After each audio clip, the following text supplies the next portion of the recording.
I'm Anthony Pinn, Agnes Cullen Arnold Professor of Humanities and Director of the Center for African and African American Studies at Rice University. We appreciate you joining us for this panel discussion that launches the Southeastern Texas African and African American Studies Consortium. Just a few months ago, 4 of us met, representing the University of Houston, Prairie View University, Rice University, and Texas Southern University. We came together because we recognize the current moment both challenges and affords opportunity to do our best thinking and refine our practices related to anti-Black racism and how higher education should transform so as to better address its race-related shortcomings. African and African American studies is a vital dimension of that conversation, in that it offers creative curriculum, innovative research, and programming that engage the hard questions concerning issues of race and offer productive modes of thought and practice that enhance the transformative potential of higher education. The consortium's mission is simple: to foster outward-facing curriculum, research, and programming that expands and deepens attention to the thought and practices of people of African descent. We can do more together than we can achieve separately, and in this way, our collective work serves to better recognize and advance the place of our institutions in national and international AAAS conversations and developments. While we're excited about this collaboration, we are saddened by our need to do it without our brother and colleague, Dr. James L. Conyers. The loss of Jim is a major blow to us and the larger community and academy. His influence over the years is without question. From the University of Nebraska at Omaha to the University of Houston, through the publication of more than 40 books, the advancement of curriculum, the nurturing of scholars, and public-facing service, Jim had a profound impact. We will miss him. May he rest in power with the ancestors. Today, we want to honor our colleague and his legacy by dedicating this event to his memory. Our goal for this panel is to initiate a conversation that serves to position African and African American studies in the Houston area from the vantage point of our 4 institutions represented in the consortium. And we do this based on the sharp insights and important work of Doctors Linda Reed, Melanie Price, Nicole Walagore-Davis, and Carrie D. Wentz. Dr. Reed is a noted scholar in African American history with an interest in women and the South. She served 9 years as the director of the University of Houston's African American Studies program. Between 2001 and 2003, Dr. Reed was the national director for the Association of Black Women Historians. She has received postdoctoral fellowships from the University of North Carolina, the University of Michigan, the Ford Foundation, and was also a visiting scholar at Princeton University. Her publications include her book, Simple Decency and Common Sense, The Southern Conference Movement, 1938 through 1963. Dr. Melanie Price is Endowed Professor of Political Science at Prairie View A&M University and Principal Investigator for their African American Studies Initiative, which is funded by the Mellon Foundation.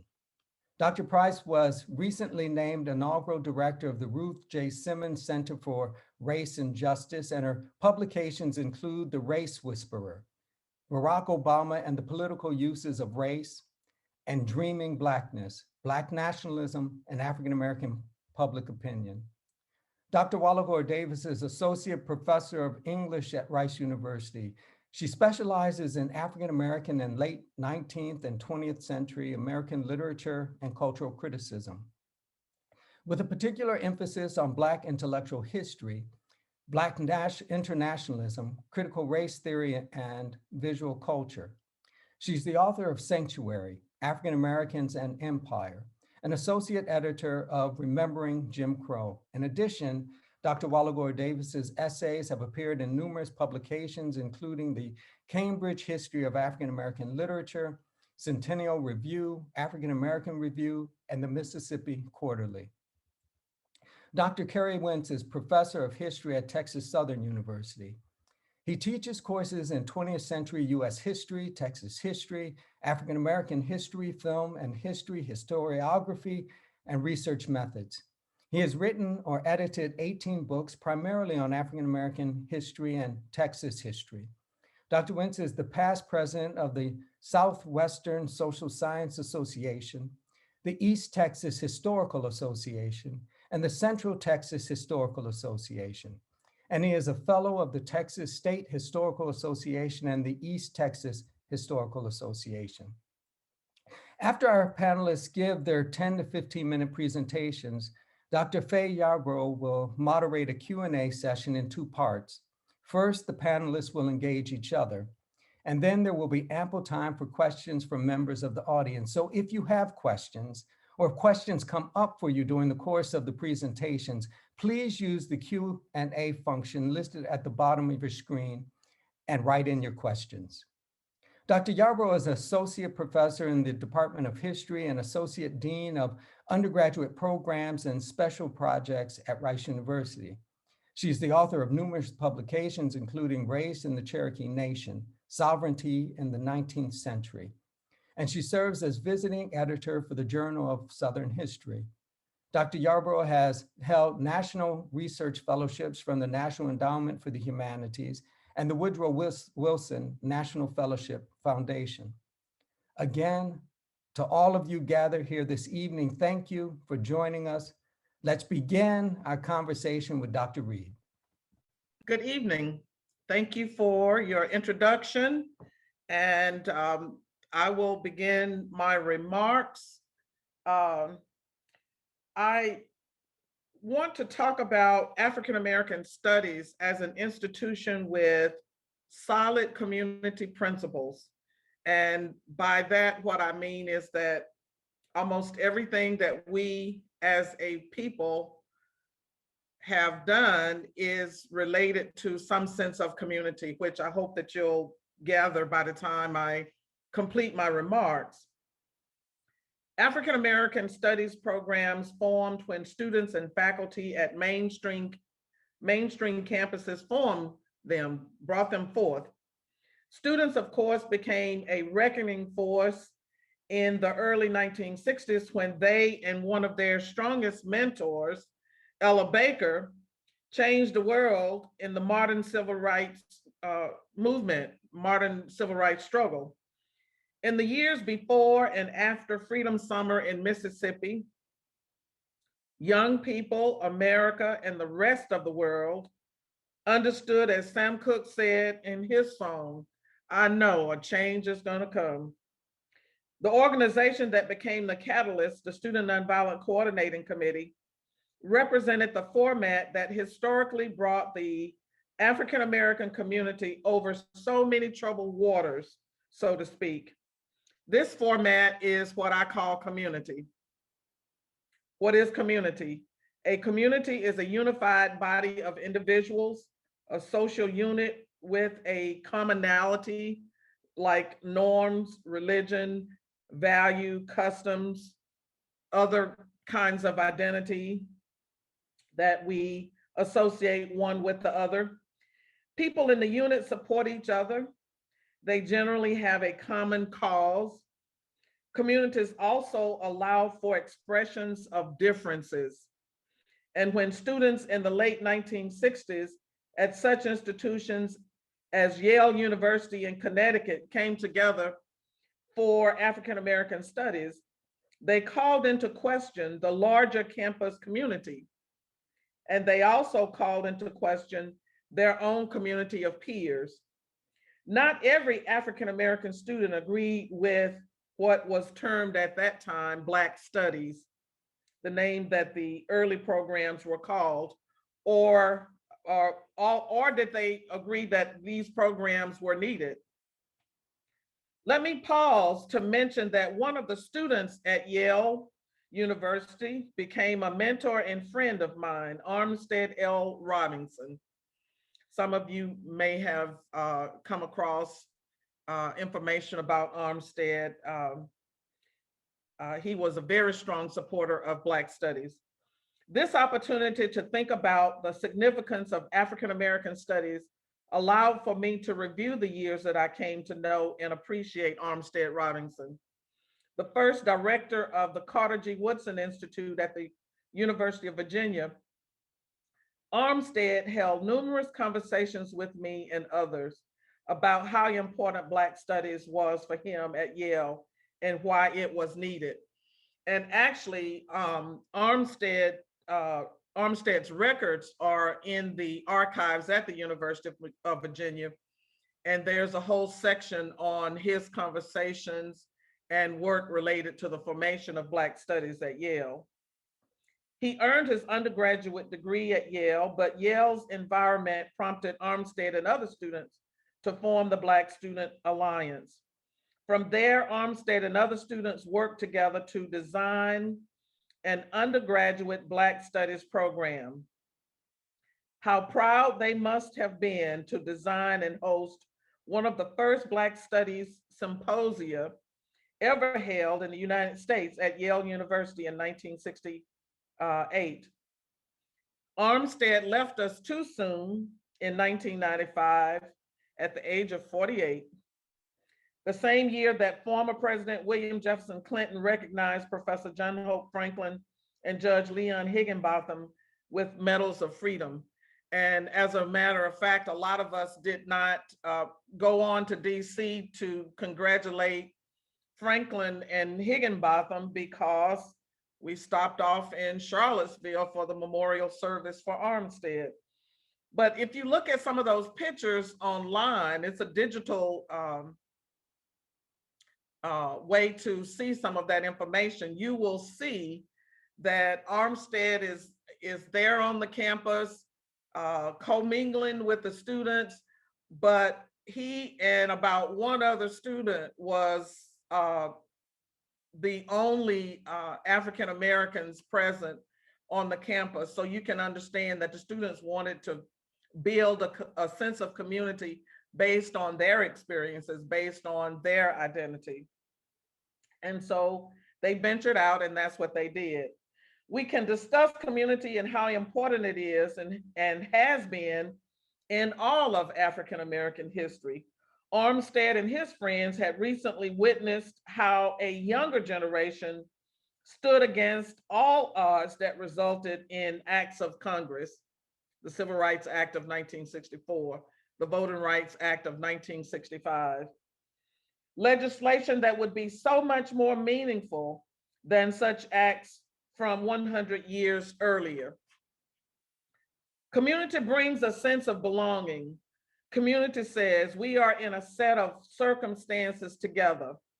People in a community understand that they may have differences, but they defend each other's right to express that difference or those differences. The group that I studied, who formed the Southern Conference for Human Welfare, called those rights civil liberties. And so also what is true throughout history is as people built these communities, African Americans shared a common goal with allies. In the 19th century, these were abolitionists. In the 20th century, they were just people who believed in civil liberties, the right that a person has to express himself or herself and defend that at all cost. When we think about community in the context of labor history, we appreciate that for workers, the theme is that we find strength in numbers. Dr. Pinn mentioned that earlier. So think about some of the larger communities, sometimes called consortium or association, the group that became the Big Ten Academic Alliance and that used to be called the Committee on Institutional Cooperation, set a goal of increasing underrepresented groups in American colleges and universities. It was a small idea that came about in casual conversation, but went on to become one of the important institutions to really work deliberately on increasing the number of underrepresented students in graduate programs, and then later on faculty throughout the United States. As one of the cohorts of this cooperation, the effort, as I said, was diversity.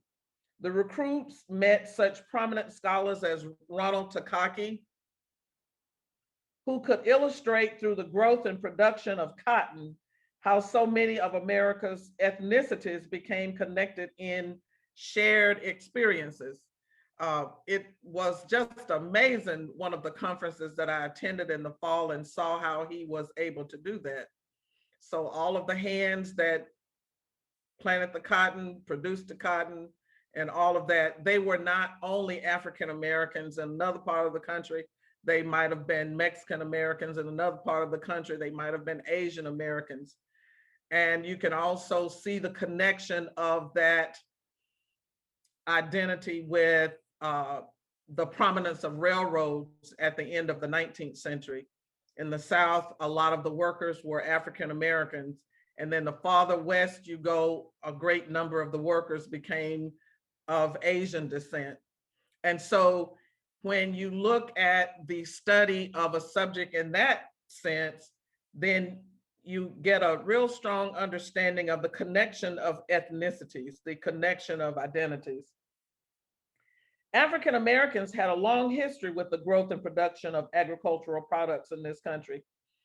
In fact, John Blassingame, who also left us too early, published a book called The Slave Community, that even when people were enslaved, although the effort was that they should remain isolated and away from others, the master class feared rebellion, but the people were very interested in building a community.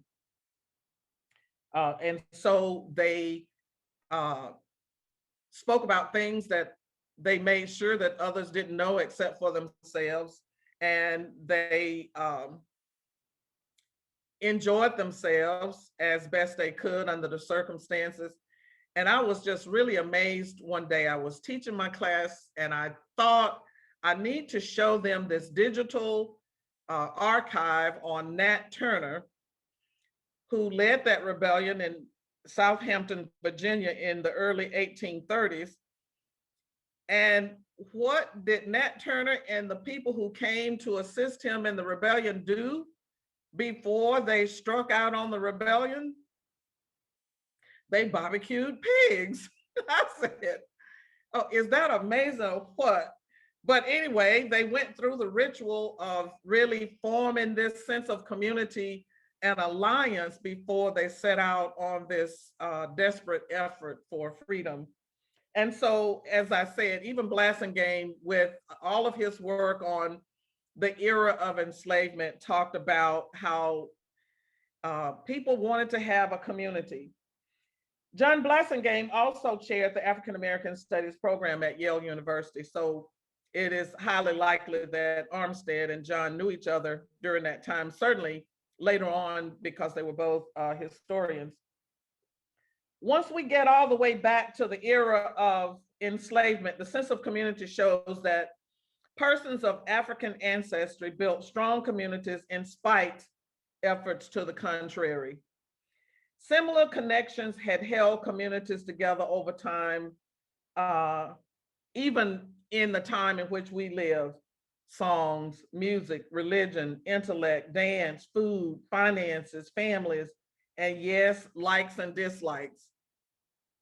And so even when you think about two people who, when we talk about them in our time, we always talk about their differences, Booker T. Washington and W.E.B. Du Bois, that yes, they had their differences.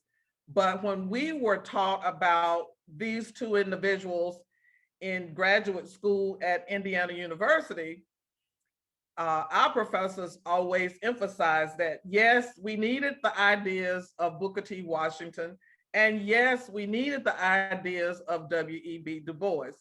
And my major professor, William H. Harris, would say, well, and it just goes to show you don't want to put all of your eggs in one basket. So that's a real strong lesson on community. It allows for space for everyone, whether they know it or not. It is an amazing development, African American studies, or earlier called Black studies. It follows a pattern. Carter G. Woodson called into existence the Association for the Study of African American Life and History, initially called the Study of Negro Life and History, because that was the name for that time. And then the association produced the Journal of Negro History, which we now know as the Journal of African American History. Woodson also instituted the first Negro History Week in the mid-1920s, and it would take another long series of years before Jesse Jackson and others would bring about what we know as Black History Month. And so this sense of community, even in history, people want to have a lot of things to talk about that helps them to understand that there is a common thread, that there is a common thing. And the more I thought about what Woodson work involved, it was really amazing and also significant that he brought about Negro History Week in the mid-1920s, when there was so much flourishing around the life of African American people, that is right in the midst of the Harlem Renaissance. And so when we think about how that all started, that is a very deliberate thing. And even after Woodson started the week, he and all of the students who studied with him would devote their time driving throughout the United States on the road to share information about African American life and culture. A lot of his students were called the Woodson Boys, and they would just make that their activity for a summer. Now, some of you may have seen the new documentary called Driving While Black.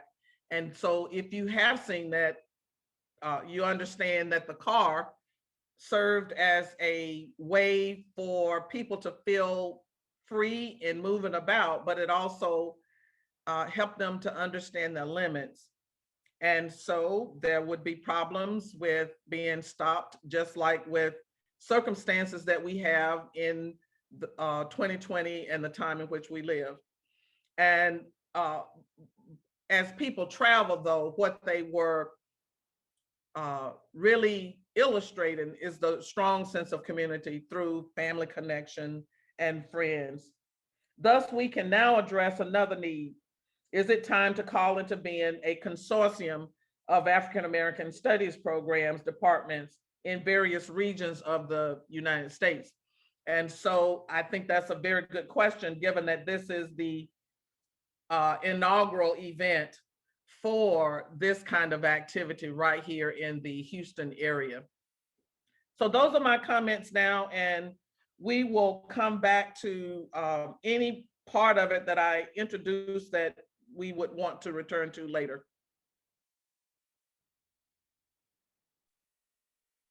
So Dr. Price, we will hear from you now. Thank you. And thank you for remembering who came after you. I realized when you said that I think I forgot. So we will see what happens at the end of my presentation. Before I start, I also want to echo Tony's remembrance of Dr. Conyers. You know, when we started meeting about this last semester, it was sort of the four of us chopping it up about how we would come together to strengthen African American studies in this region. And I also want to say that when I first moved here to start working on this Black Studies project, Dr. Conyers was one of the first people to reach out to me from the university communities here in Houston. And so his loss was unexpected and deeply felt, I think, by all of us. It was also interesting to hear Dr. Reed talk about the Committee on Institutional Cooperation and about the fellowship program they had, because I was actually in the last class of people that they gave that fellowship out to. So when I go to graduate school in 1995, we are literally the last group of people who they give that out to. And so I was a recipient of that. And it's always nice to meet people who have gone through that process as well. I want to talk to you a little bit today about HBCUs and AFAM programs.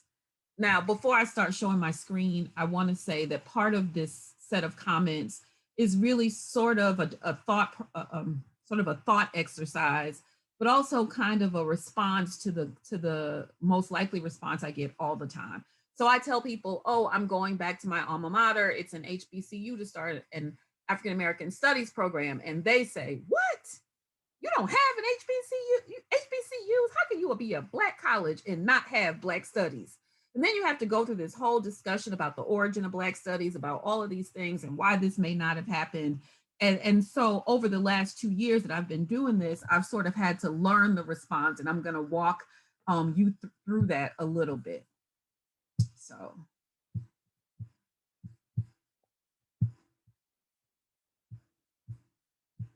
So I did just mention, by the way, that I came back to my alma mater to work, that is Prairie View A&M University.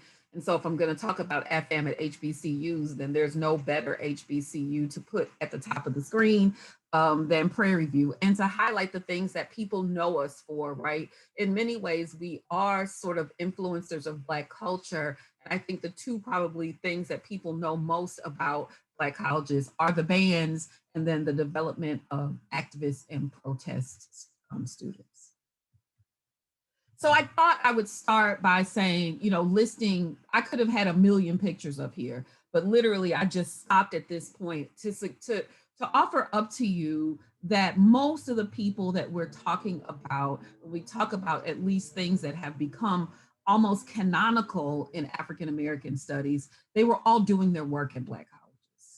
99% of them were doing their work at historically Black colleges. So the things that people rely on as the intellectual substance of their work are things that were happening at HBCU. So this is W.B. Du Bois, Mary McLeod Bethune, Ralph Bunche, Fannie Jackson Coppins, E. Franklin Frazier, Carter G. Woodson,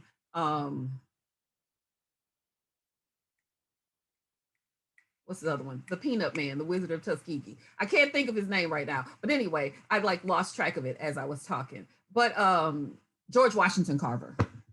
So these are the people who we rely on most for the kinds of material that historians are using to try to understand what African American life was like, in the nadir, as we like to talk about.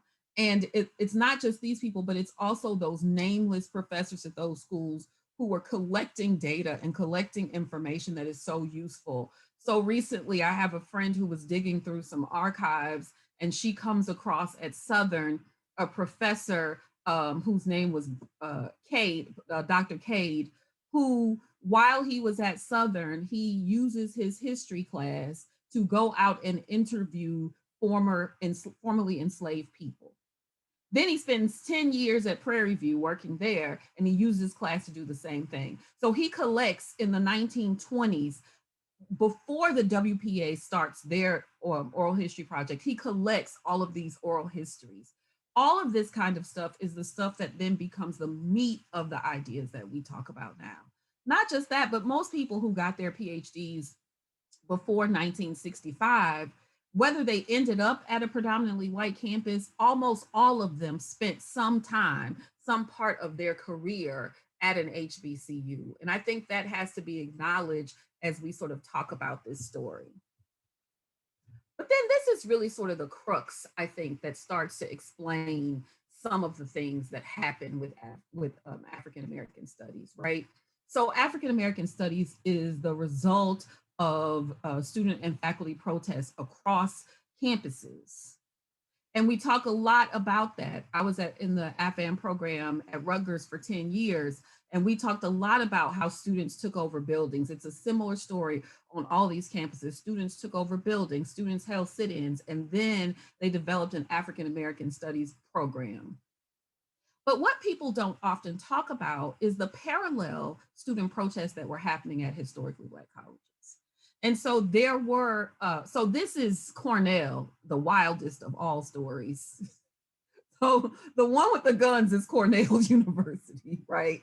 It's their student protest. The one, I'm saying right, but the other one with the tear gas, that's Southern University. And so it's important to think about how people then respond to this moment. So they respond at Cornell, they respond at Rutgers, they respond at Indiana University, they respond at these places because they're in a moment where they're trying to integrate and look less racist. They respond by creating these programs. That doesn't necessarily mean they fund them well. Doesn't necessarily mean they want them to exist. It doesn't necessarily mean that they're excited about it, but that's their response. These same protests about control of curriculum, about having more say about what's being taught, are happening at historically Black colleges, but the response is much more violent. And so what you end up having is the National Guard being called into Black colleges, mostly mostly white state guards being called into Black colleges and literally shooting up dorms at Jackson State. They have the South Carolina State massacre. You have people die on Southern University's campus. At Prairie View, they put the National Guard put all the students off campus. They were like, we don't care where you go, you have to get off this campus. And students were essentially fleeing, trying to figure out where they were going to go next. And they keep them off campus for days. And before they bring them back onto campus, on all of these places, they expel all the leaders and fire the faculty involved. And so it really is in this moment that the institutional structure of both of these institutions are trying to accomplish two very different goals, but also it leads to two very different results. And I should say, by the way, that the HBCUs, it was about more than curriculum. Actually, it was about sort of creating equity and resources. It was about the living conditions and the conditions of equipment and other things on campus. It was about having a say in who was going to be the presidents of these institutions. It was a much more comprehensive call for a reform at the university. And so that means that there have been hurdles to instilling African American studies or installing African American studies programs at HBCUs. I told you first about the response to protests. The second thing is about the control of resources. One of the things that states were able to do, particularly at schools like Prairie View, Southern, South Carolina State, Virginia State, is they control the budgets of those schools, and they were heavily dependent on those budgets. And so they put pressure on presidents to rid these universities of those students who are activists. Now, a story that hasn't really been told much is the way in which lots of these kids were being suspended from Southern and then ending up at Texas Southern, or being suspended from Texas Southern and then ending up at Jackson State. And so faculty members were just sort of shuttling them back and forth between these colleges, trying to make sure that they were able to graduate, right? And trying to make sure that they were able to stay in school. That's a story for a historian, which I'm not. But it's about the control of resources and the ability to say yes to curriculum, the ability to actually change curriculum in the ways that you want anytime you want. And HBCUs were much more hemmed up in their inability to do this. I think it's also true that we have to talk about the leadership and what things they emphasized. And if you think about what people were doing at historically Black colleges, the thing that they would boast about, if you look at sort of the writings of HBCU presidents in the 30s, 40s, 60s, 70s, is they wanted to be clear that they were replicating what was happening at PWIs. They wanted to be able to say that our kids know Shakespeare as much as if you were at a white institution. Our kids know the European canon. Our kids know those things, right? So that when they graduate, we can say, look, you cannot tell the difference between the learning of one kid or another, regardless of race. And so they were very much took pride in that in a way that didn't actually always happen for African American studies. There also was an assumption that there was sort of AFAM through osmosis. That is, you're on a Black college campus, you have Black college faculty, who are, a lot of them are studying Black people, and somehow the mentoring process, they assumed that it would be imbued into the curriculum. They assumed that the faculty would figure out how to teach you that on the side as sort of a parallel curriculum, as Jelani Favors calls it in his new book, right? They assumed that you were trying to do this sort of double work. And that was true well into the 1970s and 80s. But something happens at historically Black colleges, I think, that needs to be talked about. And that is, it's not just these colleges are not, predominantly white colleges are not just opening up for students. They're also opening up for faculty. And as Black faculty transition to predominantly white institutions, then HBCUs start to rely more heavily on international faculty who who are unfamiliar with the racial context that exists in the United States, and with faculty who are interested in things like staying in the region, right? So they choose to teach at a Black college because they want to be in Houston. And that's the job they can get. And those people don't have the same mission as these Black PhDs and these other professors. They don't have a Carter G. Woodson mission. And so that means that even this osmosis process that students absolutely were getting becomes much more fragmented. It's not that it doesn't exist, it's that it is less reliable as a factor. And then, of course, lots of HBCUs ignore the humanities. One of the things they find is that the best press they get, the best interest they get from industry, the best amount of attention they get is around STEM programs. And so they start to focus in on STEM, they start to focus in on business, they start to focus in on those things that are straight like BA to occupation, and start to use the College of Arts and Sciences on their campuses as sort of a teaching writing camp for people who will eventually go on to be engineers or nurses or doctors or architects. And so all of these things come together to make it more difficult for African American studies to take hold. Lots of African American studies, lots of HBCUs have African American studies minors. They're almost always embedded in history, just like ours is currently until we move into our own department. They're almost always embedded in history and seen as really a way to study African American history. And even in places like Howard, where they have a long-standing African American studies program, one of the things that Derek White points out in his book about the Institute for the Black World, I can't think of the title of it right now, but one of the things he points out is that they protested for like 10 years straight to get that. And so when you say to people, when people say to me now, oh, you work at a Black college and you don't have Black studies, I don't even think about it anymore. I just sort of ignore it. I just try to wash it off my body. And I'm like, I'm not a history teacher. Today is not the day. I'm not going to do it. The last thing I want to talk about is African American studies at PV. So in 2019, I came to Prairie View to direct the African American Studies Initiative, which was funded by the Mellon Foundation, which is both an emphasis on African American studies and affirming the humanities at the university.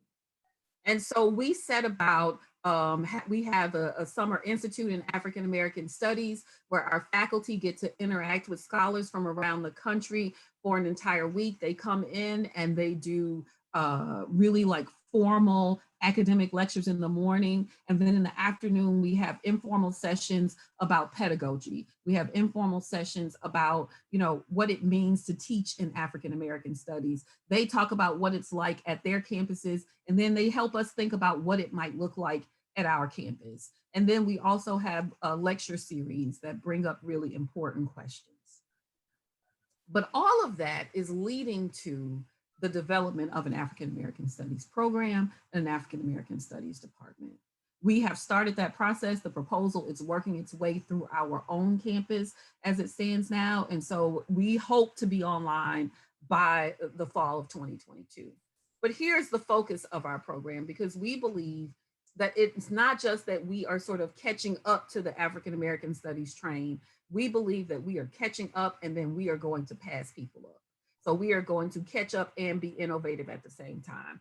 And so we have three main things that we are very much interested in. One of them is global Blackness. That is, we insist that our students take classes, not just, we call it African American Studies because that's what it was called when I got here. So we call it African American Studies, but we offer classes in Latin American history. We offer classes about the Caribbean. We offer classes about the continent, and all of those things are part of the required courses.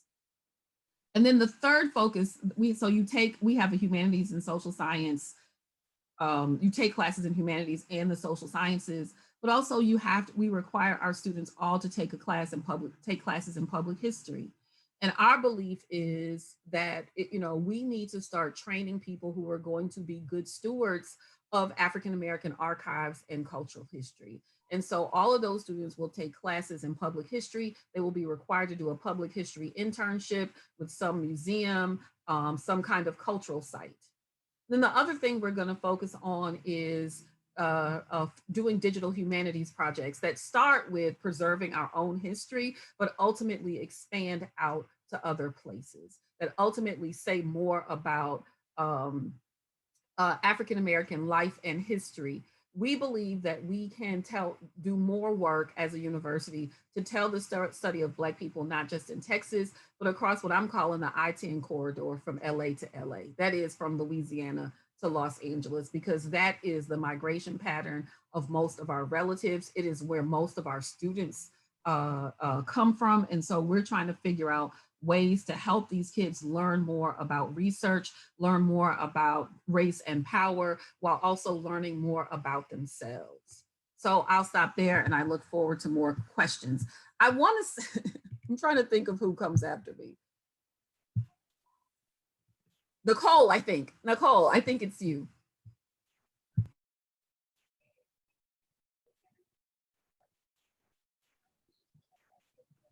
Oh no, is it Carrie? Carrie, I guess then. It's me, you're right. Okay, good. Okay. Sorry, I didn't know if y'all could see me. I couldn't see you. Thank you so much, Professor Reed, Professor Price, and Professor Pinn for organizing this event this evening. It's a real pleasure to be here with all of you and to have this conversation launch this inaugural consortium across our universities. I'm incredibly proud of what we have managed to accomplish here at Rice in a very short window of time through the launching of our own Center for African and African American Studies. And so tonight I really wanted to have a little bit more of a parochial lens than my colleagues and focus more squarely on the history of race relations and African American studies here at my own home institution. So I'm just going to take a moment and share my screen with all of you and kick off my remarks for the evening.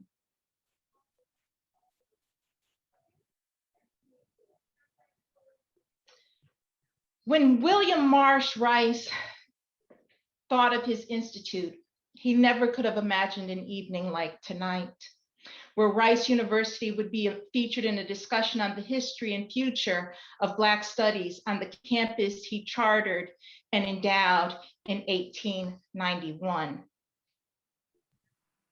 Nicole, I can't see your screen. I don't know if other people can. Oh, I'm not sure why it might just be me, but I wanted to stop you before. So oh yeah, thank you. Yeah, it's saying that I'm not able to share. Let's see why that is.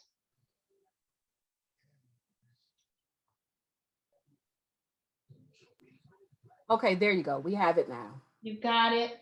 Yeah, it's not in slide. There you go. All right, thank you. Sorry, thanks for telling me. I don't know why I didn't share. So let me start again. William Rice never imagined an evening like tonight, where Rice would be featured in a discussion on the history and future of Black studies on the campus that he chartered and endowed in 1891. 2 years before Plessy v. Ferguson codified the separate but equal segregationist practices that were already increasingly becoming the norm throughout the South, William Marsh Rice chartered his new polytechnic for white inhabitants of the city of Houston and the state of Texas. For William Marsh, Blacks served as the labor and Black gold financing this intellectual enterprise. And in Edgar Lovett, the Institute's first president, the board of trustees found an administrator sympathetic to the founder's vision. Thanks to intensive research conducted on behalf of President Lebrun's task force against slavery, segregation, and racial injustice, we now know that Lovett strategically positioned eugenics as among the intellectual cornerstones of Rice Institute, a commitment literally built into the very architecture of our campus with the sculpting of Francis Galton's face, the father of eugenics, onto the stonework facade of the campus's first administration building, and a commitment realized through the research and curricular activity promised by Lovett's hire of 2 eugenicists to the faculty, the renowned biologist Julian Huxley and sociologist John Willis Slaughter. If Francis Galton was for Edgar Lovett a quote, seer and a saint, end quote, for the new institute, and eugenics its quote, core study, that promised in Lovett's words to add cubits to the stature of the race, then student response to the possibility of an integrated campus in 1928 further attests to the success of Lovett's mission and William Marsh's anchoring ambition. And so here I want to show you, this is our seminal building, our sort of iconic building on campus, the very first building that was built on our campus, Lovett, that is now called Lovett Hall. And this is beside it, one of the edifices on the upper portico of the building. And you see carved into the building the face of Francis Galton, who Lovett described as the seer and saint of the university. Gathered together in early November for the Pre-Law Association banquet, students listened as Carl Illing read a letter to the group. Men of Rice, the faculty and board of trustees appeal to you in the name of equality. To you, members of the Pre-Law Association, do we present a proposal of serious import. Racial equality, legal since the Emancipation Proclamation, having now become social, especially since the recent bolt of the Solid South, are the time propitious for such an experiment. Rice is now forced to consider accepting Negro applications and will, unless this proposal receives drastic condemnation from the Pre-Law Association and other active campus organizations. Unsurprisingly, the white supremacist view memorialized in responses of outrage, down with the Black apes, Negroes at Rice, hell no, reflected prevailing student opinion. Members of the association voted 14-5 to continue segregation at Rice. Although the proposal turned out to be a prank, both the verbatim student responses, like the racist caricatures employed by the student reporter, belie a broader campus sensibility aligned with Jim Crow politics. I want to pause for a moment to address my turn to the record on campus race relations documented by Rice alums in the student newspaper, The Thresher.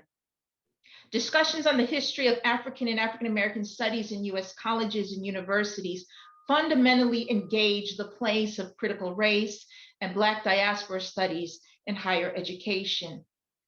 Tracing these institutional histories places pressure on the expressed educational missions of the university and calls to account the epistemologies and literacies we in the academy acknowledge as essential to an undergraduate education. When Edgar Lovett greeted Rice's first class in 1912, Arthur Schomburg had already founded the Negro Society for Historical Research and co-edited the Encyclopedia of the Colored Race. And W.E.B. Du Bois had written several books on Africa and Black Americans and edited multiple volumes in his series of sociological studies on Black life for Atlanta University. Schomburg, Du Bois, Carter G. Woodson, Kelly Miller, among several others, all understood what Lovett, Huxley, Slaughter, and William Marsh refused: the significance of Blacks as subjects rather than objects of study. 32 years later, the question of racial integration on campus that the Pre-Law Association students so vehemently condemned looked more likely. Former chairman of the General Advisory Committee of the Atomic Energy Commission, Kenneth Sanborn Pitzer, cited the desegregation of the school as a condition for being appointed its future president in 1960. 10 years after Brown v. Board of Education, and 2 years after the Board of Trustees unanimously approved amending the university charter to permit Black matriculants and the collection of tuition fees, Rice won its lawsuit to end the prohibition against Black student admission and enrolled its first African-American student, Raymond Lewis Johnson. President Pritzker's quixotic Faulknerian demand in 1964 to, quote, go slow with respect to integration and continue, quote, traditional campus policies amid ongoing court litigation over the university charter angered students. For many, the administration's efforts to desegregate were remiss, disingenuous, and out of lockstep with larger national movements and politics on race. By March 1965, the administration's response to an upcoming lecture by then executive director for the NAACP and longtime civil rights activist Roy Wilkins marked the latest example of the institution's lip service commitment to racial equality. Quote, this week records another example in Rice's sordid flirtation with racial justice, penned a student reporter in the days leading to Wilkins' visit. President Pritzker's practiced go slow stance on integration reportedly now encompassed a policy of, quote, go quiet, with the administration's request to withhold announcing Wilkins' visit to the press. The student continued, quote, the graceless manner in which Rice is shedding its brittle Jim Crow skin casts a shadow over Rice's involvement in the single cause which the nation's academic community has almost unanimously taken up. Racial justice is the goal of the intellectual, if not the bureaucratic, community. The administration's posture toward Wilkins' pending visit belied a more fundamental resistance toward Black civil rights, indexed in their rescinding of an invitation to an African-American student from Texas Southern University to participate in the annual Rondelet pageant in spring 1964, discouraging students from inviting Black visitors to stay overnight later that fall, allegedly intimidating the campus civil rights group Accord from affiliating with national civil rights organizations, continually reminding campus groups to, quote, avoid inviting Negroes to speak on campus, end quote. Some students responded by publicly condemning the economic imperatives underlying the university's belated course shift toward desegregation. By one student's measure, quote, the university is abandoning segregation only in order to better milk the federal government, which has of late become increasingly wary of granting research and other funds to a segregated college, end quote.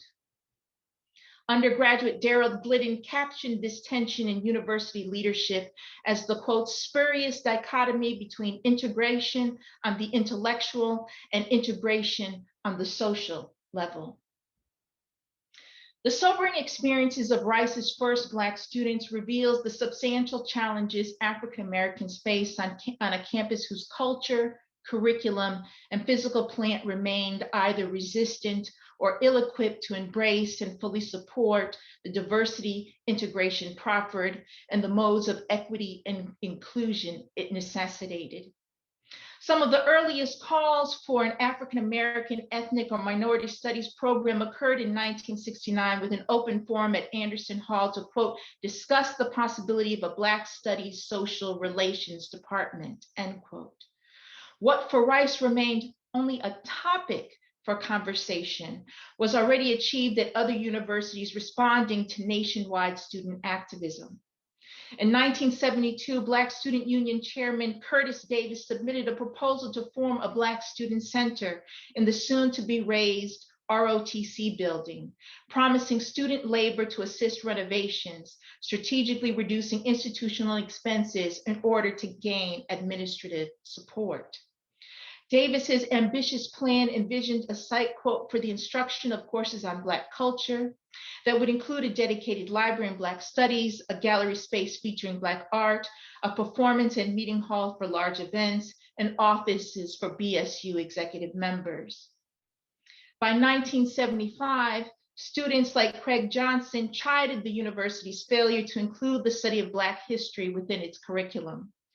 2 years later, 4 graduating seniors ended their tenure at Rice with their 1977 plea and petition to end the quibbling over recognizing, quote, distinct cultural differences among racial minorities on campus, and finally increase the number of Black faculty beyond the 3 currently employed. For these seniors, the relative absence of Black faculty, of a Black studies program, and of support for Black student organizations, elements long achieved at other US colleges, pointed to Rice's willingness to, quote, accept mediocrity in terms of race relations. Discussions on the necessity of a Black or ethnic studies program, the stubborn resilience of racism on campus, and the underrepresentation of minority faculty persisted in the decades to come. Among the most notable occurred in November 1987, when students and faculty gathered for over 3 hours in Baker College Library to debate and campaign for an Office of Minority Affairs. Within 7 months, Catherine Clark was named director for Rice's newly opened Office of Minority Affairs, an office that shouldered in the succeeding years much of the institutional burden of addressing issues of racial climate, spearheading advocacy for and increasing the enrollment of minority students, diversifying the faculty, and programming around Black life and culture. Almost a decade later, Rice anthropologist Benjamin Lee partnered with other faculty to propose an ethnic studies program in 1997. A student-led initiative issued the same call the following year. And in 2001, the university chapter of the NAACP pursued this question again. And by that spring, their ambitious vision galvanized a coalition of student groups and culminated in a student-led ethnic studies task force in 2002. That April, over 100 people assembled for a noontime discussion on, quote, an interdisciplinary ethnic studies program anchored in the study of American cultures and ethnic groups across economic class and gender. More than a century after Rice Institute enrolled its first students, more than 50 years after Raymond Johnson became the university's first Black student, and San Francisco State formed the nation's first Black Studies program, Rice realized an aspiration long held by many of its alum and faculty. It established a Center for African and African American Studies in October 2020. This center emerged within and leveraged the already vibrant and active interdisciplinary research and pedagogical activities on the Black diaspora that have been signature features within Rice's intellectual canvas for several decades.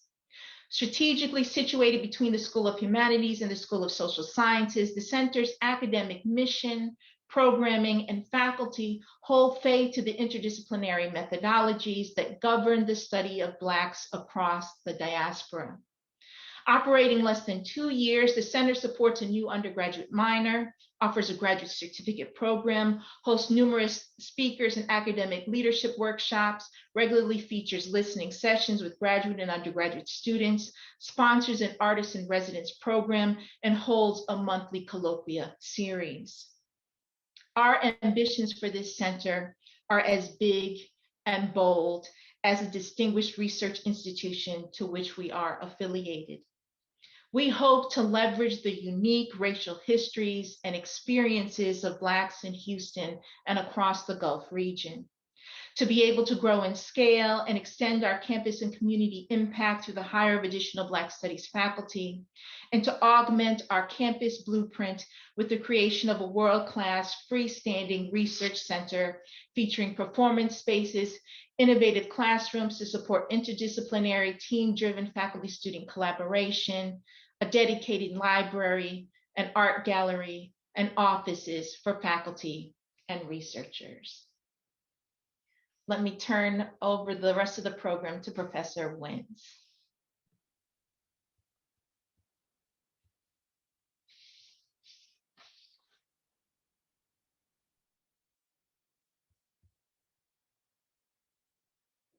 It helps if I unmute. Thank you very much. I will tell you that I made notes during the last presentation about Rice because I entered Rice as an undergraduate in 1961. There was, of course, no African American studies. I entered as a physics major. Theoretical integral calculus in my freshman year made me a historian. I transferred into history and never turned back. There was, while I was at Rice, no African American history course. There were no African American students. There were no African American faculty. I earned my board at Rice by being a waiter in the faculty club, and one of the memories that I never forgot occurred in either late 1964 or early 65 before I graduated. We were serving a luncheon, and the waiters were pulled into the kitchen before the luncheon began, and an announcement was made. There would be African Americans attending the luncheon. I remember thinking about that. What are we supposed to do? I mean, all we do is serve people their food. What's changed? But that was the first time that African Americans, as far as I can tell, had a formal meal at Rice University. As I said, there were no no African American courses. After I left Rice, graduated from Rice in 1965. I went up to Kansas, where I was at Kansas State. In their graduate program, I got my master's in graduate and PhD in history. When I arrived, the student body was integrated, especially the football team. There were only a handful of African-American non-athletic students at Kansas State at that time. None that I'm aware of were history majors, but it began to change very much during the late 1960s. I remember I was a member of the student Senate as a graduate student, and we forced the banning of off-campus residents that were not segregated, that were segregated, not integrated. So you began to see more students coming in at that time. The history department in the last year I was there, physically in attendance, in 1970 offered its first African-American history course. They had hired a young faculty member who got his PhD from University of Texas. He was white. He taught the first African-American history course that I ever encountered in my academic progress. I was working on my dissertation, but I had already picked a topic and it was the first, as far as I know, the first PhD topic at the university that dealt with African American history. It was on the Harlem Renaissance. And I sat in as a visitor in that class to get some background information. That was the first formal African American history course that I encountered. A year later, I was hired. I got a phone call the night before classes started. I was hired on a permanent contract at Texas Southern University in the history department. I taught US history, survey courses to begin with, and entered a department that had no African American studies major or minor, but it had a number of African American courses. My colleagues at this time, Calvin Reese and Reuben Sheeler, taught the African American history courses. The department at that time had a small number of PhDs and a lot of people with master's degrees. It was integrated. There were several non-African American faculty, African faculty, South Asian faculty, and so forth. And the department, and I've been there ever since, the Department of History has a number of African American history courses. We have a number of scholars, including Merlene Petrie, of course, who joined the faculty shortly after that I did. Karen Kossi-Chernishev, who's a Rice graduate and did her dissertation at Rice on an African American topic. We have a number of faculty who are involved in African American history. We do not have an African American studies program. And we are working right now on creating some kind of an African American studies certificate for undergraduate students. The bulk of our graduate students are of all races. Many of them do their dissertations or their theses are their seminar papers on African American topics. The university is, it's an African American university, but it's also a university. It is,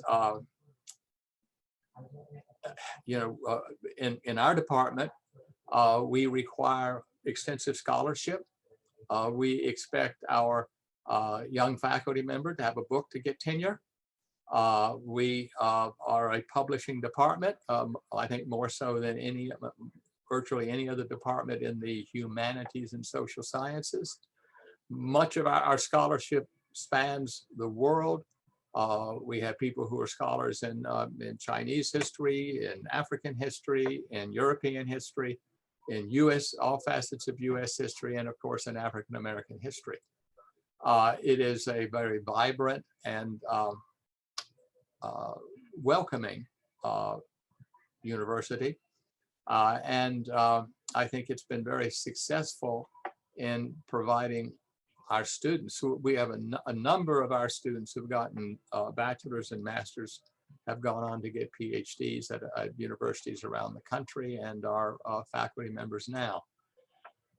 One of the things that what brought me more fully into African American history is kind of a strange story that happened when I first got to the Texas Southern University. I think it was the second year I was there. I got a phone call from a faculty member at Rice, a political scientist named Fred Vondermaiden. He told me that they wanted to talk to me because he was a member of a organization called the Houston Center for the Humanities that met in the Autry House across the street from Rice. And they had gotten a grant from the National Endowment for the Humanities. It was a public program grant that was to study the ethnic groups of Houston. And he asked me, again, who had never had a course in African American history, who was in the middle of writing my dissertation on the Harlem Renaissance, to head up this study of African Americans in Houston.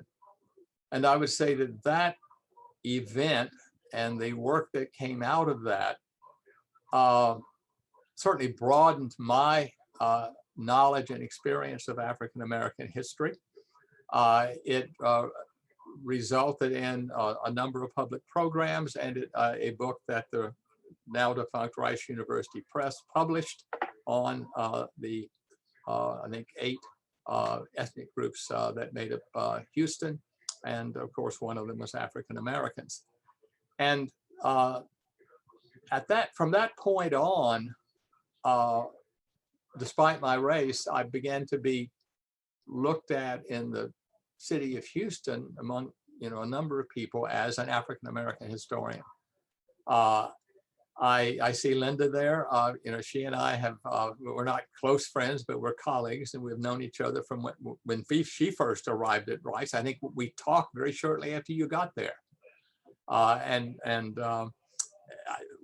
there's not a lot of interaction between Rice faculty. I'm sorry, between U of H faculty and TSU faculty. There should be more. I'm hoping that what we're doing now will help broaden that. We don't have a lot of contact with faculty at Prairie View either. We're in the same metropolitan area. I've had friends that have taught at Prairie View in the history department. It's a shame that, this is why I'm so interested in what this organization is setting out to do, because we have largely been working at our universities in isolation. And I think together we can do a whole lot more. And I think it's amazing at what has been accomplished over the last 30 or 40 years in our individual institutions and how they have changed and how scholarship in African American history has become, they've become noted for scholarship in African American history. Particularly, I think, at TSU, at U of H, at Rice, maybe a little less or so, and around the community and at Prairie View. These are my summary comments. I have high hopes that we can really turn this into something that brings us all together and creates the synergy that we need to expand on what we are all doing as individuals.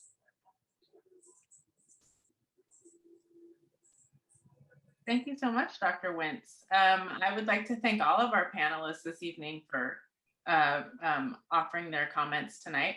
I'd also like to remind our audience that if you have questions, you should feel free to add them to the Q&A, and we'll try to get to as many of these questions as we can this evening.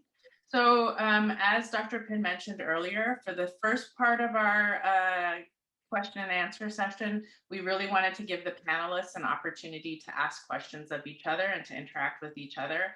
I think we've all had the experience of being on a panel and having so many questions from the audience that you think, oh, I really wanted to ask her this, I really wanted to ask him this, and I didn't have an opportunity to do so.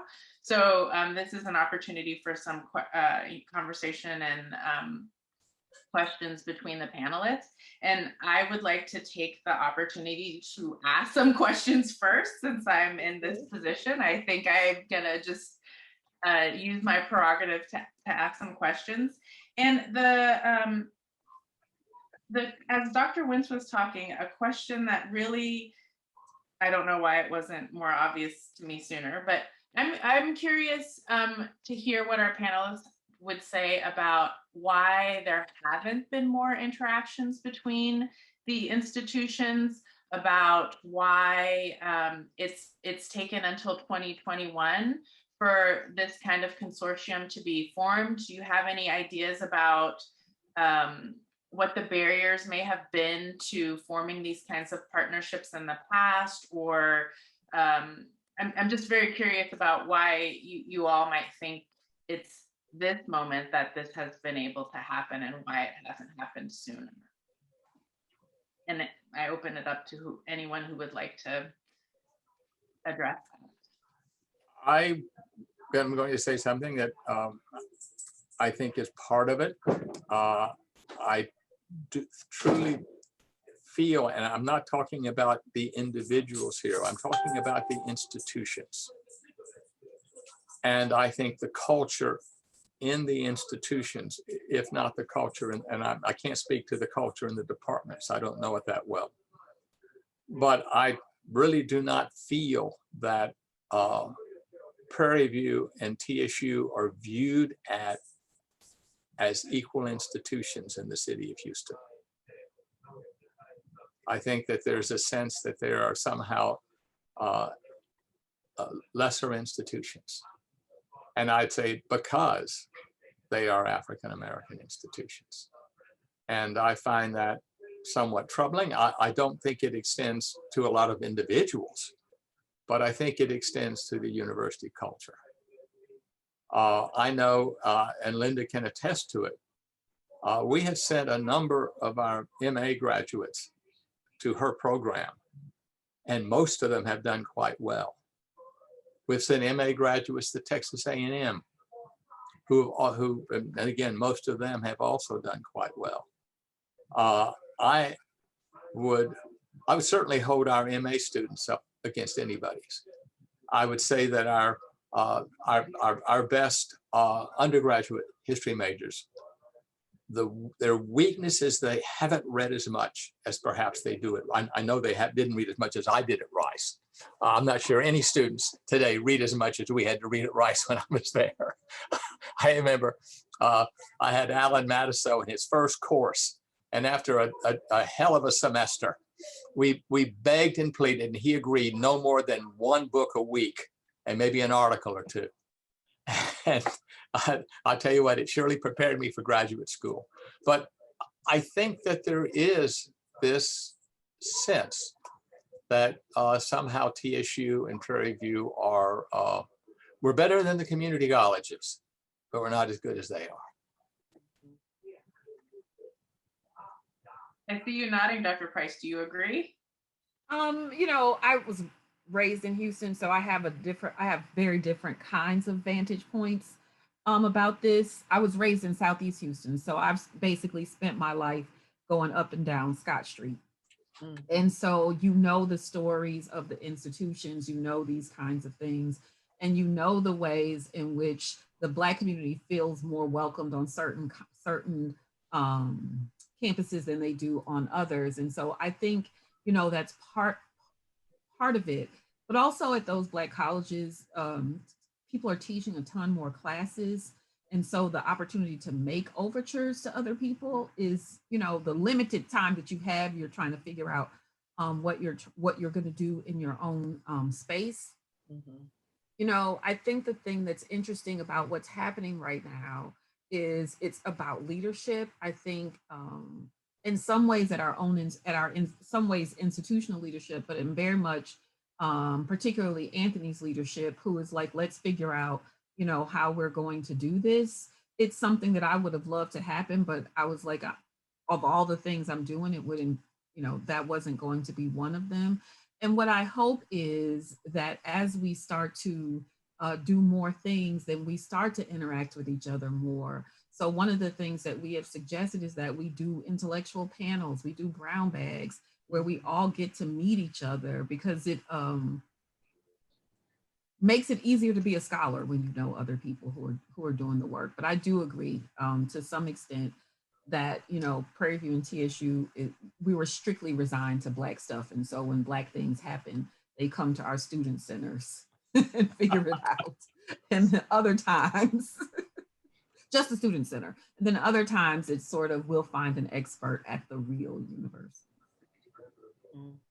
Melanie, I so appreciate what you just said, because it speaks so emphatically to Linda's point about the importance of community as a centering or anchoring motif within the field of Black studies and within Black communities themselves. And so the fact that it would take this occasion where we're seeing this kind of energy across your campus, Carrie's campus, and my campus, to try to form in a more institutionalized a more institutionally formal way, a Black Studies program or initiative has enabled the possibility now for us to do exactly those things that you're suggesting the consortium will be able to do in the future, will allow us to foster those opportunities for collaboration, for research exchange, for sharing of resources, whether it's classroom materials, whether it's speakers in one another's classes that we can all sort of join in. Zoom has opened up a whole new horizon for us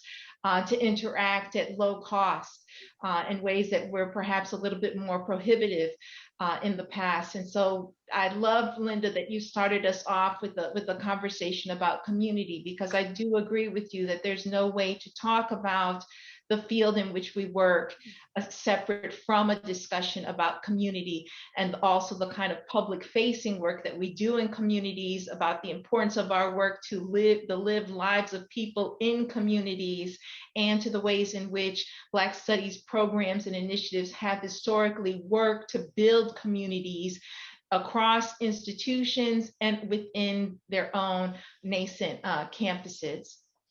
Mhm. And I would like to add that when I came to the University of Houston, the person who was my major professor at Indiana University was president at Texas Southern University, Dr. William H. Harris. And that allowed for me, I think, to reach out to Texas Southern University. And of course, Merlene Petrie and Carrie Wentz and others were very eager for their students to be at the University of Houston to get their PhDs. And of course, they came and they have done very, very well. But that allowed for at least that opportunity. And then when George Wright was president at Prairie View, that was another historian. So that community of historians enabled me to reach out and at least have those connections. But I think if we make a deliberate effort, it could work. And with the work of students, there are just so many topics that I have come up with that ought to be studied, and a lot of them are Texas topics. For example, how many of you knew that African American women owned slaves in Texas? When I discovered that, I was like, why don't we know more about this? Interesting kinds of things. But I think also what has kept us sort of separated in the past is funding. We just haven't had funds to do the things that would be necessary to do things more broadly. And of course, this pandemic has taught us a lot of things. Now we know we can do it and not have to sit in traffic. You know, it's easier to do from campus to campus electronically. And the neat thing about it is we're all building something right now, right? Yeah.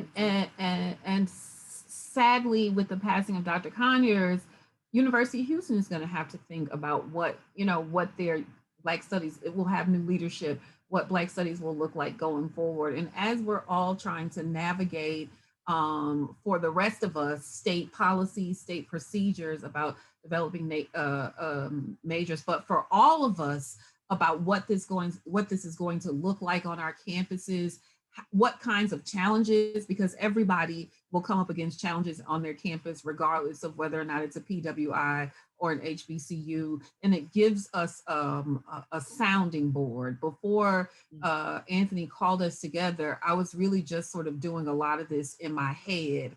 And the thing that I'm excited about is the potential for us to be able to do some of these things together. And if that's true for me, as the person who's trying to put the proposal together, then I know that's true for scholars on our campus who are doing this kind of work, who would like to know other people who are doing this work, if nothing else for accountability partners, for writing partners, for all kinds of ways that we could work with each other. And that's my hope.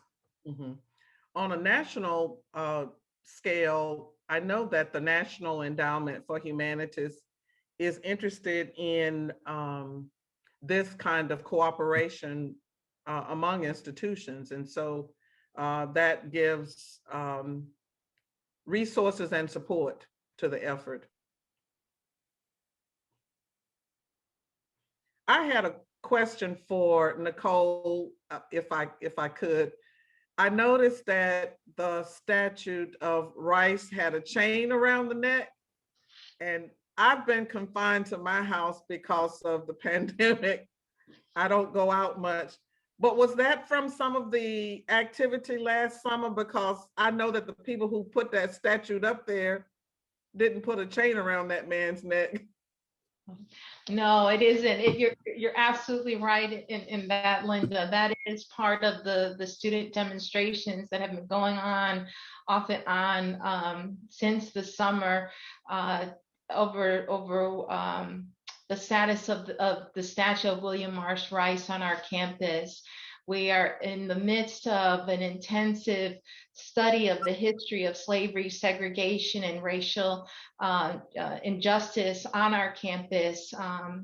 It was a task force formed by our university president to do the bold work of really looking into the institution's history, and part of the work I shared with you tonight is part of the real fruits of dedicated research that has gone on in that regard. And the status of the statue is among the questions that are being actively debated on our campus, as it is on so many other places across the nation, where the question of how do we manage these monuments that are monuments memorializing a particular kind of history that is very narrow in its scope, right, and fails to acknowledge the presence, labor, sacrifices, and exploitation of Blacks in the process of the building, in this case, of our institution. And so, yes, that is part of the students' efforts to demonstrate against the presence of this iconic statue that has a really central place in the topography of my university space. So here's why this is also important. So one of the things that we're going to do in the new Ruth J. Simmons for Race and Justice is to do a similar self-study about race and segregation, right? And so if we had not come together today, I would not know necessarily that thing was that was happening there. And so as our teams work, I think it would be cool for us to think about how we can work together, how we can think about how we use resources. You know, Prairie View is located on the site of a former plantation. And so thinking about the fact that the Black presence has always been there, but it has been there in different forms, is part of the thing that we're taking up. And so I will be reaching out to you. Well, the person who's running that will be reaching out to you to talk more about it.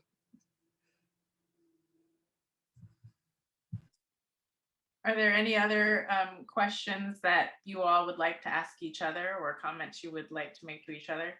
I have just a comment.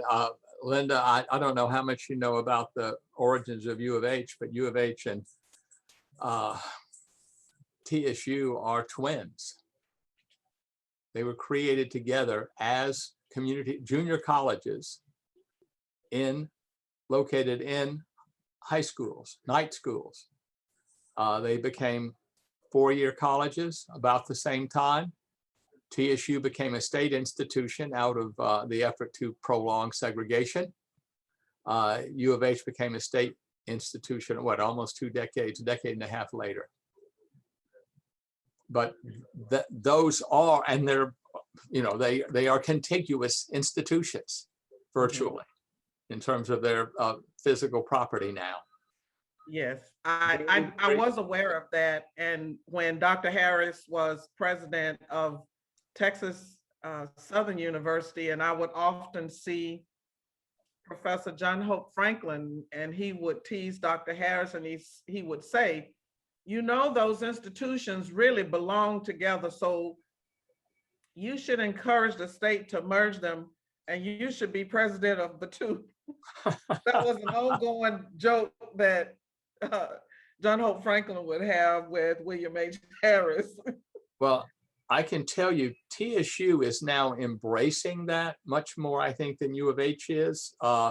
When I got there, TSU, labeled its beginnings, its origins to 1947. Now they know it's 1927. That's when it began. And they have so at least they have I'm not sure our president knows that very well, but it is certainly has at least got a foothold in the culture. Great. So again, I'll remind the audience that they can ask questions using the Q&A function. We do have a question about whether or not any thought has been given to including UT Austin in this consortium, and if so, what is the status of that? If not, why not? Has there been any thought about including UT? And I suppose for that matter, then we should extend that out to A&M as well. So we've talked about that. Anthony is there. He can turn on his camera if he wants. So he was the one who called the initial meeting about this. And so the thought was, let's see if we could actually figure out how to come together, just us, because we were all sort of aware of things that were happening in African American studies on our campuses, right? And so let's see what we could do with this small group, and then think about really expanding it more so than University of Texas. I mean, ultimately a statewide African American Studies Consortium sounds wonderful, but even before that, we were thinking about how then might you include, say, Houston Community College, or how might you include St. Thomas or other places where they have these pockets of people who are doing African American studies. But for now, we're just trying to figure out, it is as much this is as much our launch as it is, the beginning of an experiment to see how we're going to be able to do this thing before we, open it up to the state. But in my mind, in the long run, more collaboration between all of the African American studies programs in the state is sort of the goal. For me, it's also helpful because when I first got here, one of the things that I found myself often doing is sort of trying to poach speakers. That is, I know they're coming to Rice. I call them and I say, hey, can you extend it an extra day?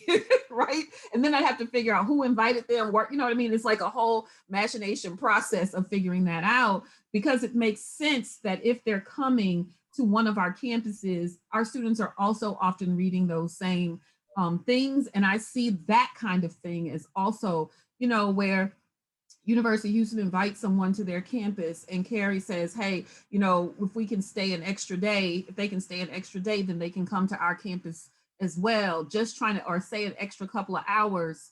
For Prairie View, you would need a day because you got to go all the way out there and then come back. But if we could do more things where all of our students are getting kind of these exposures, because it's not just that, but when I first got here, I didn't even know what was happening on these other campuses. Right. And so it's that kind of thing that we want. Or if I knew somebody who was coming to the campus, then they would say, hey, I'm going to be in Houston. But that's not the way that we want the intellectual exchange to be. We want it to be more where there's a centralized way for us to notify each other about the things that we're doing and the ways we can we can support each other. Yeah, I think another important part of that is I hope that there's more opportunity also to get the students from the different campuses together, because I think there's something so valuable about that as well. And I'm thinking particularly from my vantage point at Rice University, a thing that our students of color, that Black students talk about, is feeling sometimes isolated because they are in the minority. It is a predominantly white institution. Well, now more international, but you see what I mean. So I think there's the also this really important value in getting the students together as well.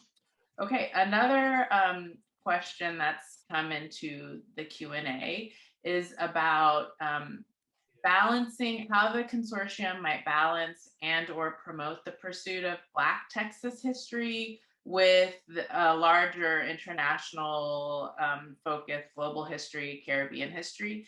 And I'm just gonna guess, because I don't know what the speaker necessarily is thinking about in particular, but I'm gonna guess, Dr. Price, because you talked about thinking about global Blackness, I'm wondering if perhaps the questioner is also asking in part because there is a lot of our students maybe aren't even getting the US or the local context as well. So how are you thinking about balancing that?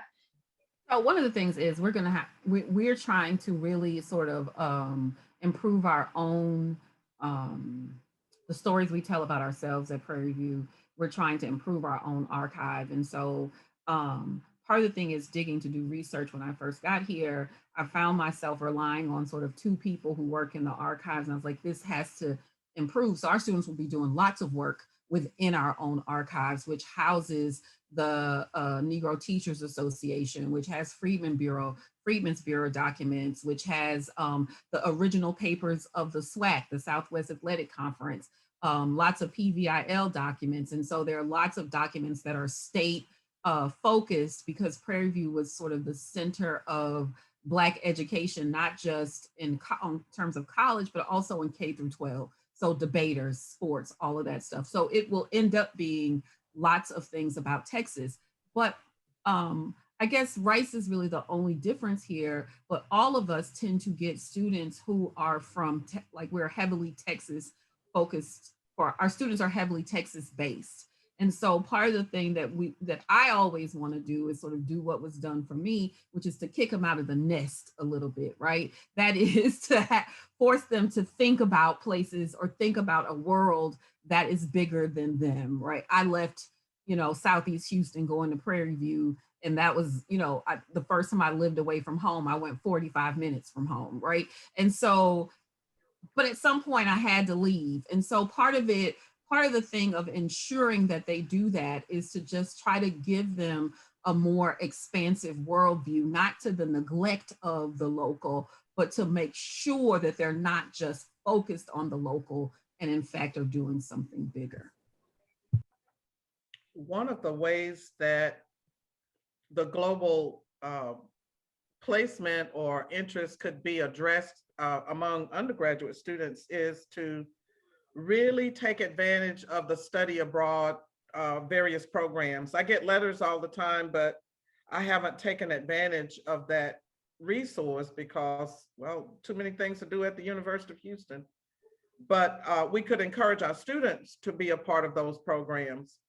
But there are opportunities also for faculty to go abroad to teach some of the same classes that we teach here in our own institutions.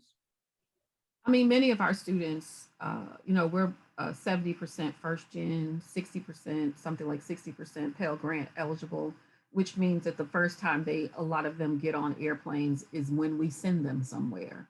And so I am very much aware of the fact that we are doing sort of an extra layer of work of sort of expanding where they think they can go in the United States, but also where they think they can go in the world, right? And so the first time I saw snow was on a trip with Prairie View.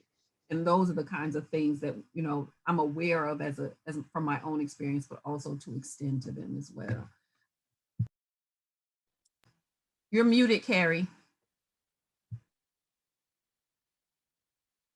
You're still muted. Okay. Now we can hear you. At TSU, we do have a summer abroad program we have several, but the main one we have is in Tanzania and East Africa. And Greg Maddox, our Africanist, is, and also the dean of our graduate school at the current time, is, organizes that. My understanding is we do not exclude it to just TSU students. It's not excluded to just, it's not just TSU students.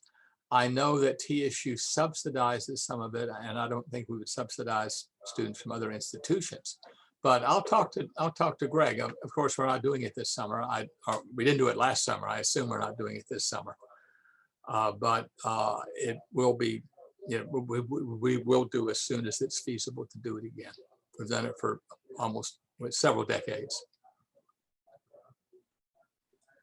Dr. Wallagore-Davis, would you comment a little bit on that how the CAS at Rice is trying to balance the thinking globally about Black studies, but also thinking about African American studies? As I recall in all of our meetings before, this was a big topic of discussion, trying to have both of those as part of the center.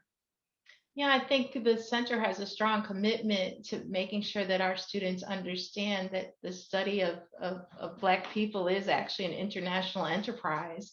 And it is something that our Black intellectual forebears, figures like W.E.B. Du Bois, who we've mentioned quite a bit this evening, well understood, right? These are individuals who long understood that to really comprehend US race relations, for example, you need to place them within a larger international context of labor and capitalism around the world. It is something that our civil rights activists well understood, that our civil rights project in the 60s in particular, I'm speaking of now, was intimately tied to the decolonial revolutions that were happening around the world. And so at Rice, we very much are committed to our students understanding that you cannot think about African American studies in a kind of narrow provincial way. It certainly is not the way in which the archive and the body of scholars that they're relying upon to study would want you to think about it, would allow you to be able to think about it, because that's not how they understood and interpreted the world either. You know, the color line, as W.E.B. Du Bois named it in the early 1890s, right, is a global color line. And these scholars knew that, and we want our students to appreciate that too. We want our students to understand the interdependencies that we all have across this planet to one another, and so that the things that are happening here in Houston have tremendous implications for people in other parts of the globe and vice versa. And so that, yes, our program here, our Center in African American Studies, is deeply committed to giving students a broad understanding of the field, one that is very much diaspora oriented, so that yes, you can and will be studying parts of the continent of Africa. You will be thinking about the Black Atlantic, right? You can travel with us through the classroom into the Afro-Caribbean. You can travel with us to the pages of the books into Black portions of South America. I mean, we are taking you on a global project because Black Studies has always been a global project. Can I also add that one of the things that we're doing as well as a part of this integration study is also trying to think better and intentionally about Latinos at Prairie View, right? And I think there's space also to do that at Texas Southern, of course, right? And so thinking about, you know, when I was a student there in the 1990s, I have a twin sister and she lived in a dorm called Suarez Collins Hall. And thinking about who that Suarez was, and it turns out she was an Afro-Cuban woman who had been trained at Tuskegee. But it's also important for us to think of what I'm trying to do with Black Studies is help our students understand race and power, and understand that how those things work together has an impact on the lives of everyone with whom you are in community. And so we're going to have, and we've already applied for grants for it, to think more about the Latino presence as a part of that segregation story at this HBCU, understanding that Texas is not sort of a dichotomous racial state in the way you would think of historically about Mississippi or Georgia or somewhere like that.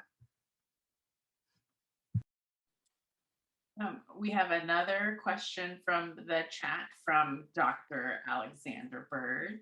Little shout out to Dr. Bird.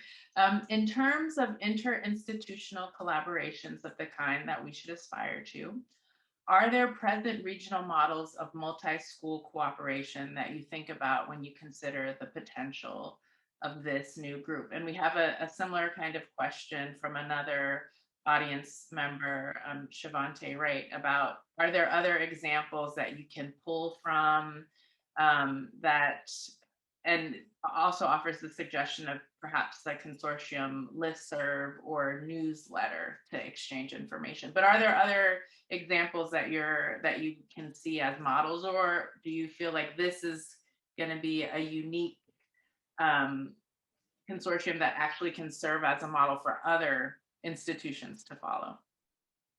I don't know necessarily for Black Studies, but I do know, for instance, I have a friend who was a professor at Northwestern, and in Chicago, they had a group of people who studied social movements across University of Chicago, University of Illinois at Chicago, and they came together to study. And so there are lots of sort of ways that this happens in larger cities.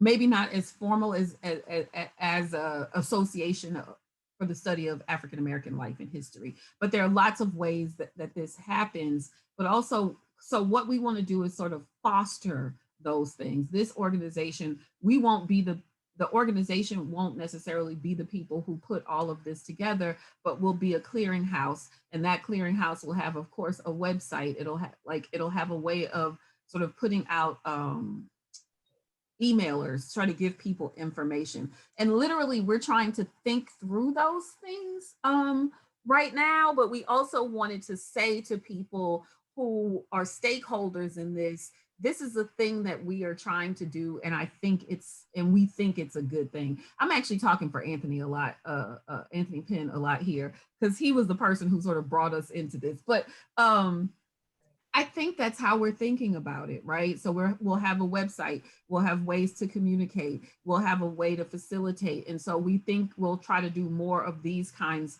of things, but also have them more thematically based, right? So we'll have people on the campus, and then people on campus can propose the theme if they know other people who are doing, sort of research. The goal really is to get us to talk to each other more.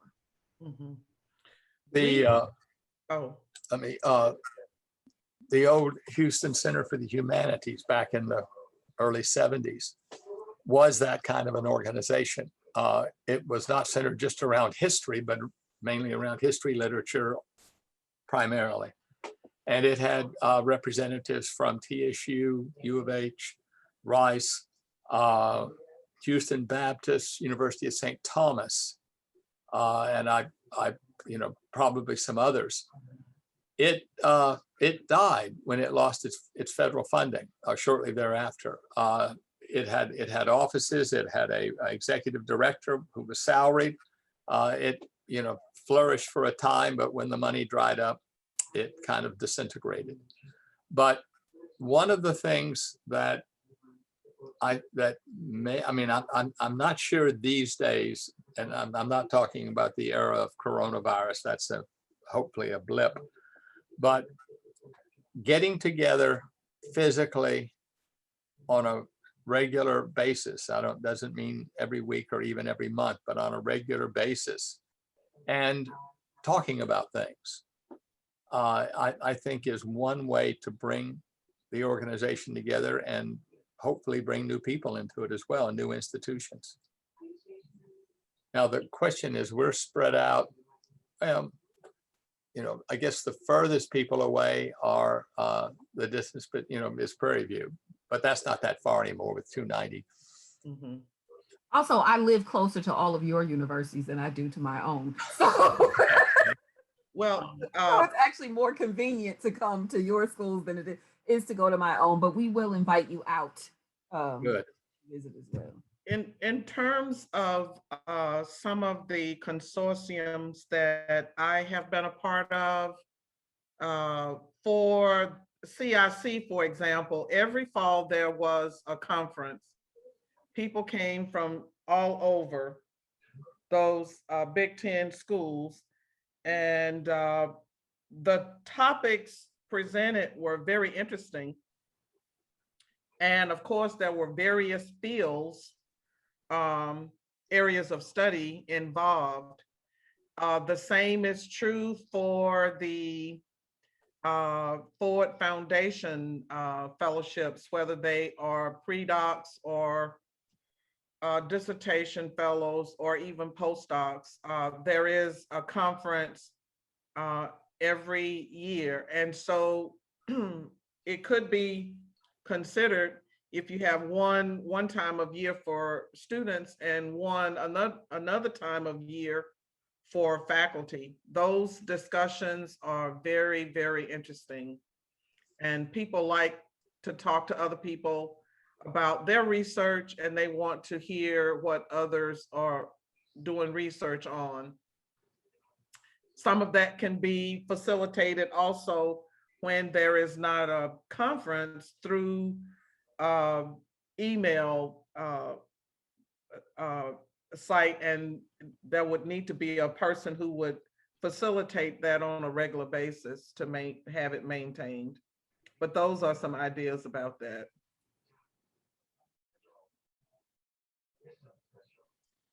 Do any of the other panelists have experience with other kinds of consortiums or other kinds of models that you think might be helpful or useful to think about as we're launching this one? One of the audience members points out that there used to be a regional African association in the area in the early 2000s, which I believe I've heard one of my colleagues, Carrie Ward, talk about. And I think she's pointed out that you have to have a core of people who kind of keep the momentum going. And what I think is so encouraging about this consortium is that we're kind of formalizing that there's going to be a core of people that keep the momentum going. And I think that's going to be really useful, that there's, so that it doesn't rely on, if somebody moves away, right, goes to another institution, and then the relationships die out. But this way, because it's more formalized, I think there's a more, it'll be more robust moving forward. Another question that's come in, and I think this is probably going to have to be our last question because the hour is late. Can someone speak to how the consortium will be funded? Now, this is an important question, right? To think about, where is there money for programming? How is this? Gloria Guilford has really hit the nail on the head with her question. So, is there a funding model? What does this look like going forward in terms of a budget? We don't have a funding model. I mean, part of the thing is we just told you the stories of how we're all sort of very much babies in this process in terms of our own departments, right? Part of it will have to be sort of a sharing of sort of planning on our own campuses and then sharing with other people things that are happening, giving them an opportunity to sort of jump onto co-sponsoring and that kind of thing. So it'll very much work like kind of the things that Black Studies programs tend to do on their campus, which is you go around and you ask all the people, you know, to give you money. But what I believe, I think what Anthony and Carrie believes also is that if we start to do this work and it starts to become functional, then we will be able to have something to show when we talk about sort of applying for more funding. Does that make sense? Like, you know, I'm having to learn this the hard way as I'm applying for grants like a crazy person. But part of it is you do a little bit of the work and they say, oh, look, you know, you have something to show for it. Let's give you the money to get to the finish line. So that's sort of where we are right now. I would suggest that if we get ourselves organized and we do try to put together some kind of a conference or something, a set of seminars or something, that probably the most likely funding source we could pull from is the Texas Center for the Humanities. and they're not that difficult to get grants for. And I think something like this would be a multi-institutional, regional operation would be something that we might get some funding for. But first, we've got to get a track record. Part of it is trying to assess, trying to assess interest, trying to see whether or not if it's something beyond the heads of the four of us, right, who are all sort of chairs of programs and who are trying to figure out how we can disperse work, how we can, mentor junior faculty, how we can do all of these things that you have to do in programs in a way that makes it easier for everybody else. And so, like tonight's attendance tells us that there's a market for these kinds of presentations and discussions. So one part of it is us also trying to understand how much interest, how much participation there would be for things like this too. Because I didn't know how many people would come to this. I didn't know sort of what it would look like. And so I think that's part of what's happening too. To say that we're a consortium is to say that we have called ourselves a consortium. And now our partners at all of these schools, including the faculty who are watching tonight, it's our job to sort of make that look like something. Thank you. And I think I would be remiss if I didn't say to the audience, if anyone has deep pockets and would like to donate funds to this endeavor, we are more than happy to talk to you about how you might sponsor some of our work moving forward.